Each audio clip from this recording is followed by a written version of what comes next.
ကျွန်တော်တို့တွေပတ်ဝန်းကျင်မှာဥတက်ရောင်တာကိုရိုးရိုးပိုင်းအောင်တာအစားအင်လေးထိုးလေးအောင်ဆိုပြီးတော့ထင်ပြီးတော့စောင့်ကြည့်မိရနေမှာဆေးရုံဆေးကန်အပြနောက်ကျပြီးတော့အသက်ဆုံးရှုံးလိုက်ရတဲ့ဖြစ်ရလေးမကြာခဏကြားဖို့ကြမှာပါအဲ့ဒါမျိုးမဖြစ်ဖို့ဆိုရင်အဲ့ဒါမျိုးတွေကိုတက်နိုင်မြကာကွယ်ဖို့ဆိုရင်ကျွန်တော်တို့ကဥအတက်ရောင်တာရဲ့လက္ခဏာတွေကိုသိထားဖို့လိုအပ်ပါတယ်ဥတက်ရောင်တာဟာဆိုရင်လူအယောက်20မှာတစ်ယောက် 5% လောက်ဖြစ်များတာဖြစ်တဲ့အတွက်တွေ့ရများတာဖြစ်တဲ့အတွက်သိရှိထားတဲ့အရာလေးလည်းတစ်ခုလည်းဖြစ်ပါတယ်ကျွန်တော်တို့ဥတက်ရောင်တဲ့လက္ခဏာတွေကိုကျွန်တော်တို့သိရှိထားမှတော့လည်းဆေးရုံဆေးကောင်ကိုစောစီပြပြီးတော့ကုသမှုအချိန်မီကုသမှုခံနိုင်မှာပဲဖြစ်ပါတယ်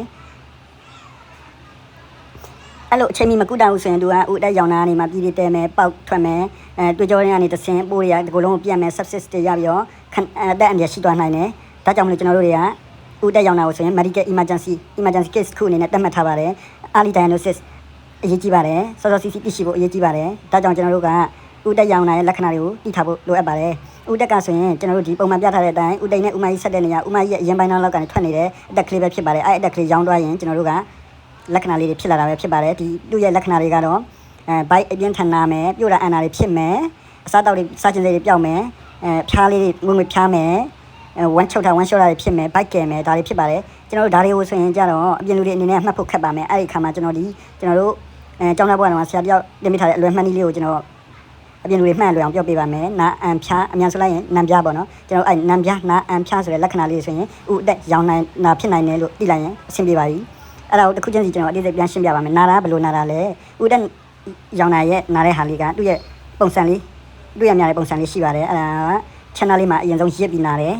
အဲ့အနေမှာတစ်ဆင့်ဘိုက်ရဲ့ညာဘက်ချမ်းအောက်ဘက်ပိုင်းကိုဖြည်းဖြည်းချင်းရွှေ့သွားတယ်နိုင်ဝတ္တနာကြီးအတွင်းမှာအဲ့ဒါမက်ဘာနီဖွိုင်လို့ခေါ်တာပေါ့နော်ကျွန်တော်တို့ဆေးပညာမှာအိုက်ကနေရာလေးကိုရွှေ့သွားတယ်အဲ့နေရာမှာနားလာမယ်ပြင်းထန်နားနေမယ်သူကချောင်းဆိုးတဲ့အခါမျိုးတွေလှုပ်ရှားတဲ့အခါမျိုးတွေမှာပို့ပြီးတော့နားမယ်အဲ့လိုနားတယ်တွေ့ရနားတဲ့ပုံစံပြီးတော့အန်နာဆိုရင်အန်နာရဲ့ပတ်သက်တဲ့ပြိုတာတွေဘိုက်ကယ်တာအစားပြတ်တာတွေလည်းဖြစ်မယ်ကျွန်တော်တို့အဲ့လိုတွေ့မှန်ပါမယ်နောက်ပြီးရင်ဖျားမယ်သူ့ရဲ့အဖျားဟာဆိုရင်လည်း low grade fever ဖြစ်ပါတယ်ငွေ့ငွေလေးဖျားတာပေါ့နော်69ကနေ101 degree Fahrenheit လောက်မှာတွေ့ရများမယ်အဲ့3မျိုးပါပဲကျွန်တော်တို့နားမယ်အန်မယ်ဖျားမယ်နားရင်ဘယ်လိုနားမှာလဲအန်နာတွေက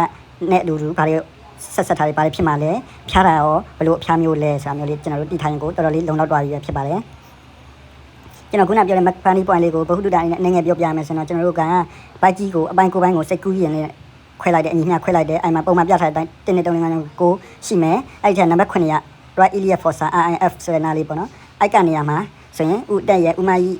ရဲ့ရှိတာမို့ဥတက်ရောက်နေဆိုရင်အဲ့နေရာမှာဖြစ်မယ်ကျွန်တော်တို့ funny point ဟာဆိုရင်ပက်လက်လှန်လိုက်တဲ့အချိန်မှာဆိုရင်ဒီပေါင်ကအရင်ကနေအပေါ်တက်လာလိုက်တဲ့အခါမှာထိပ်ပိုင်းလေးချွန်းထွက်နေတဲ့အယိုးပြားလေးရှိမယ်အယိုးကုန်းလေးရှိမယ်အဲ့ကနေပြီးတော့ anterior superior iliac spine ပေါ့နော်အဲ့ကနေပြီးတော့မှကျွန်တော်တို့ချက်ကိုတွားတဲ့လမ်းကြောင်းအဲ့လမ်းကြောင်းပေါ်မှာ anterior superior iliac spine ကနေ 1.5 တက်လက်မကွဲ2လက်မအကွာလေးမှာ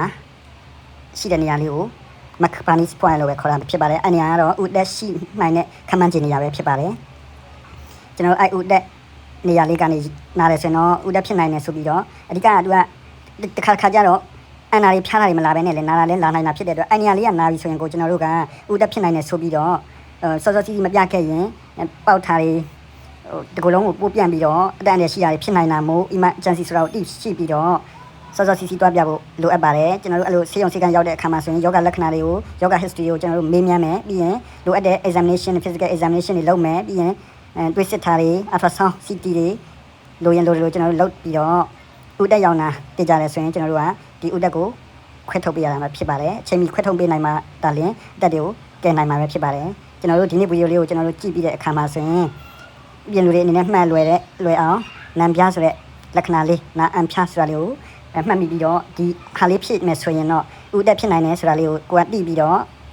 စောစောစီစီလေးပြတ်တာမယ်ဆိုရင်ကိုချစ်ရခင်ရတဲ့လူတွေမိသားစုတွေရဲ့အသက်အန္တရာယ်ကိုကာကွယ်နိုင်မှာပဲဖြစ်ပါတယ်